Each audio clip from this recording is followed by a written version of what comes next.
పద్మావతి, విక్కీ అయితే ఇంటికి వస్తూ ఉంటారు. అది చూసి పద్మావతి వాళ్ళ అమ్మ అయితే పద్మావతిని గట్టిగా హగ్ చేసుకొని, ఇన్ని రోజులు ఎక్కడికి వెళ్ళిపోయావమ్మా, ఏమైపోయావు అని చెప్పి గట్టిగా హగ్ చేసుకొని ఏడుస్తూ ఉంటుంది. అది చూసి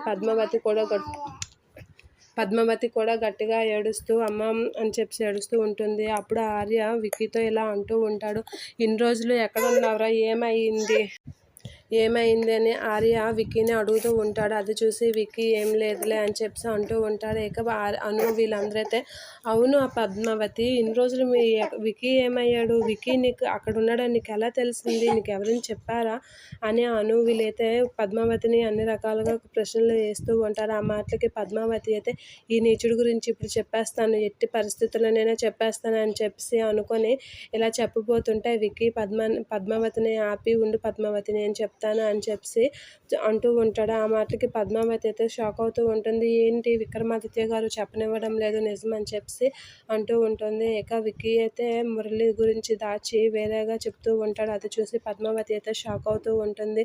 ఎందుకు ఇలా చెప్తున్నారు విక్రమాదిత్య గారు అని చెప్పి అయితే షాక్ అవుతూ ఉంటుంది. ఇక పద్మావతి కాసి అయితే విక్కీ అలా చూస్తూ ఉంటాడు. కానీ పద్మావతి అయితే నిజం చెప్పడానికి మీరు ఎందుకు మాట్లాడుతున్నారో నాకు అర్థం అవ్వడం లేదు అని చెప్పి విక్కీ కాసి పద్మావతి అలా చూస్తూ ఉండిపోతూ ఉంటుంది.